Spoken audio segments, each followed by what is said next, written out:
right. අයිබෝන් දුවේ පුතේ. Sir අලුත් වැඩක් පටන් ගත්තා. දවසට ගණිත ගැටලුවක් කියන වැඩසටහන. නේද? මේක සුපිරි වැඩක්. මොකද්ද මේකේ වෙන්නේ?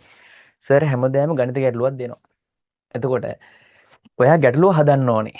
හරි? පොතක ගැටලුව ලියාගෙන දවස් ඇතුළත කටු වැඩ කරලා උත්තරේ හදලා තියන්න ඕනේ. හරි? ඊට පස්සේ හවස මම දානවා ගැටලුව විසඳන වීඩියෝ එකක්. ඊට පස්සේ වීඩියෝ එක බලලා ගැටලුව හදන්න පුළුවන්. එතකොට අපිට දැන් තව අවුරුද්දක් තියෙනවා ශිෂ්‍යත්ව විභාගෙට.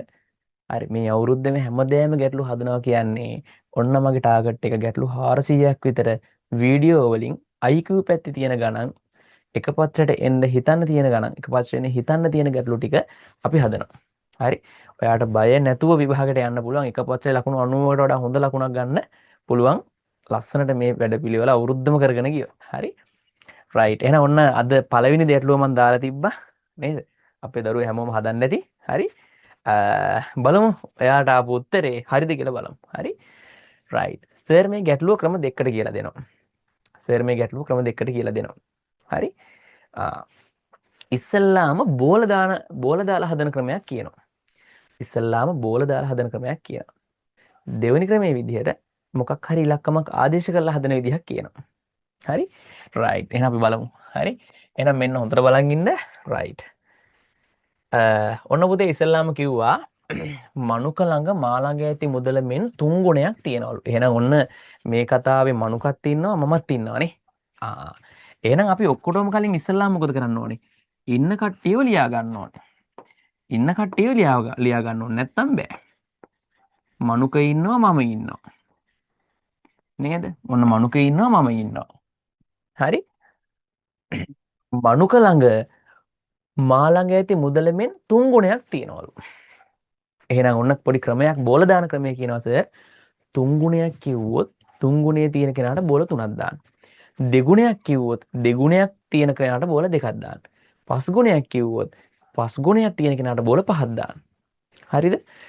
එහෙනම් දැන් බලමු මනුක ළඟ මා ළඟ ඇති මුදල මෙන් 3 ගුණයක්. එතකොට වැඩිපුර සල්ලි තියෙන්නේ කා ළඟද? මනුක ළඟ නේද? ඇයි?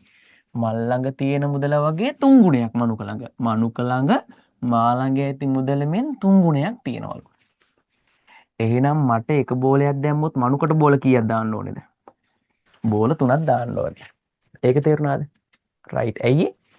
මනුක ළඟ මල් ළඟ තියෙන මුදල මෙන් 3 ගුණයක් තියෙනවා. හරි. ඔන්න කටු වැඩක් කරා. ඊට පස්සේ තව ඉන්නවා මනුජ කියලා කෙනෙක්. එහෙනම් අය කවුද ඉන්නේ? මනුජ. බලමු මනුජගේ කතාව කොහොමද වෙන්නේ කියලා. මනුජ ළඟ ඇති මුදල මගේ මුදල මෙන් දෙගුණයකි. එහෙනම් මනුජ ළඟ තියෙන්නේ මගේ මුදල මෙන් දෙගුණයක්. හරි?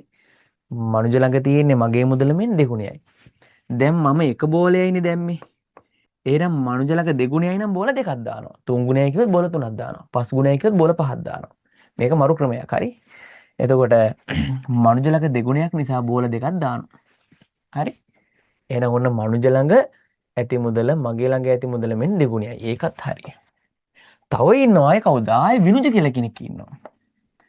ඔන්න පුතේ විනුජ. හරිද? විනුජ ළඟ ඇත්තේ මගේ මුදලෙන් අඩයි. එහෙනම් විනුජ ළඟ තියෙන කොච්චරද? මගේ මුදලෙන් අඩයි. හරි? මගේ මුදලෙන් අඩයි නම් මට බෝලයක් යන්දානේ. අඩයි නම් කොච්චරද? භාගයයිනේ. එහෙනම් බෝල භාගයයි විනුජට. හරි ඔන්න අය කියනවා මනුක ළඟ මම වගේ 3 ගුණයක් තියෙනවා. මට එක බෝලයක් දැම්මොත් මනුකට බෝල 3යි. මනුජ ළඟ මං වගේ දෙගුණයක් තියෙනවා. මට එක බෝලයක් දැම්මොත් මනුජට බෝල 2යි. දෙගුණයක් හින්දා. විනුජ ළඟ තියෙන්නේ මල් ළඟ තියෙන මුදලින් අඩයි. එහෙනම් මට එක බෝලයක් දැම්මොත් විනුජට බෝල භාගයයි. දැන් මොකක්ද අහන්නේ? වැඩිම මුදලයි අඩුම මුදලයි අය කවුද කියලා අහන්නේ. ලේසිනේ. වැඩිම බෝල ගාණක් තියෙන කෙනාට වැඩි මුදලක් තියෙනවා. අඩුම බෝල ගාණක් තියෙන කෙනාට අඩු මුදලක් තියෙනවා. එහෙනම් මෙයා නේද වැඩිම? මෙයා නේද වැඩිම? මනුක තමයි වැඩිම. මනුක තමයි වැඩිම. ඇයි බෝල 3යි. අඩුම බෝල භාගයක් ගත්ත විනුජ. බෝල භාගයක් ගත්ත විනුජ තමයි අඩුම.